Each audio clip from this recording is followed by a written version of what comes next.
Montreal, Toronto, New York. Okay. Okay. What rank them in an order and explain why? Because you've lived in all those cities, right? Yeah. Okay. I mean, Toronto only for a month now, Okay. but I've spent a lot of time here. Montreal, Toronto, and New York rank them. Okay. We gotta do, I mean, it depends on the category. This is tough. This is a tough question. All right. A lot of political ins and outs here.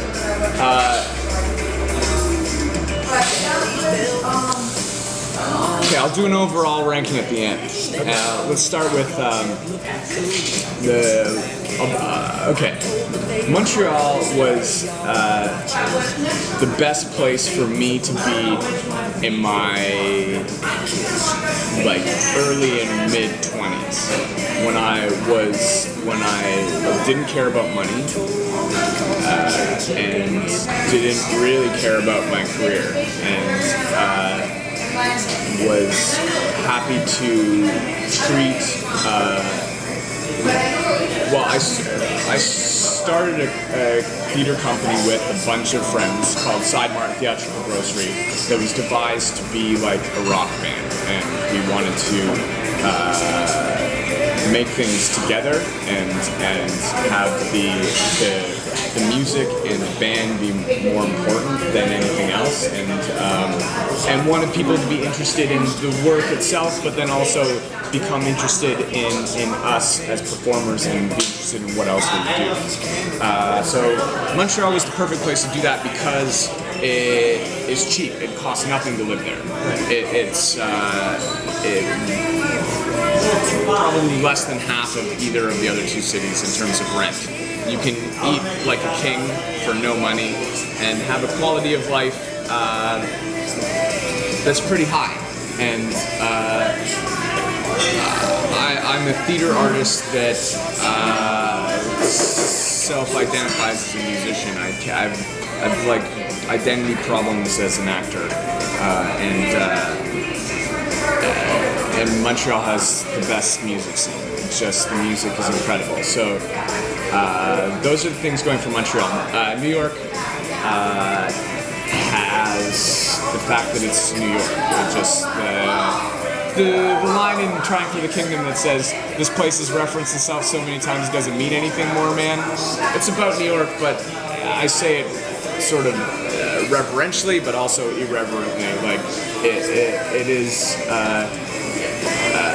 It's hard to figure out what that city means, but it's also amazing and inspiring. But New York, you always feel like it's taking a cut from you. Like every day, you just like you're ante up to be in that place. Like energy-wise and emotion-wise, I always felt was like every morning I was paying the house just a little bit of my energy, a little bit of my time, just the energy of processing being in that place. And but then sometimes you just got paid your dividends back so hard, and some weird thing that you find, some weird place, some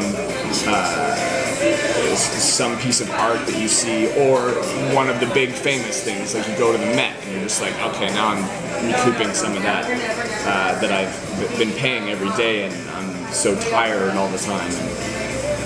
And Toronto, I think, is the city of all those that is the city of the future, and maybe that's just my future. Maybe I just feel like Toronto is like, I feel like it's really when I first started coming here like 15 years ago, it was like it felt like a big version of a small Canadian town. Like it felt like just a big version of anywhere, any town in Canada, and it didn't interest me, and maybe my eyes just weren't open to the other stuff. But since I've kept coming here, it's just I've found that it's really embraced itself as a world city, and it just it puts itself out there in such a way right now that I think is really exciting.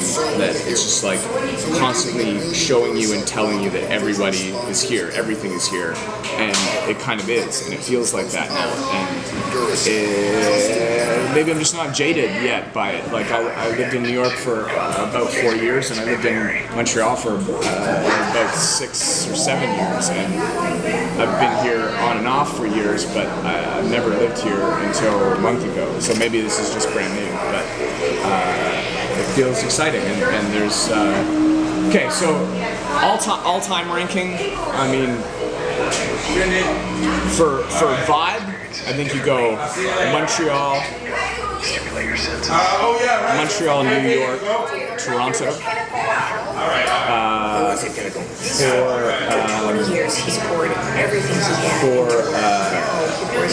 For the amount of energy that it gives you, you go New York.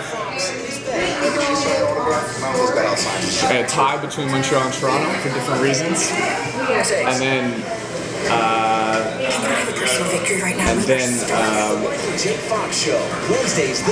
vibe and energy giving. What's the third category? I need a third category. Art, I guess you go New York. But like in terms of your artistically for you. Artistically for me,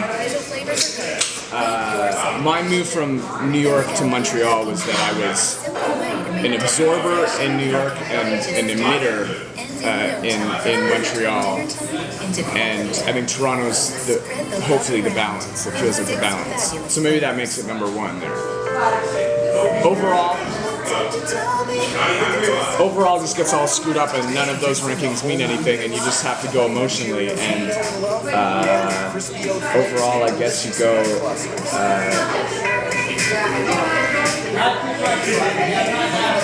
Tough question. Overall, you go Montreal. That's a lie. That's a lie.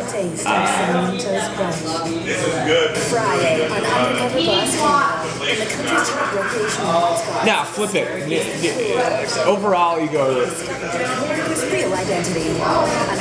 For the future, you go Toronto, New York, Montreal. Montreal's gonna get left behind. It's over. Montreal's over. Can't believe I said that.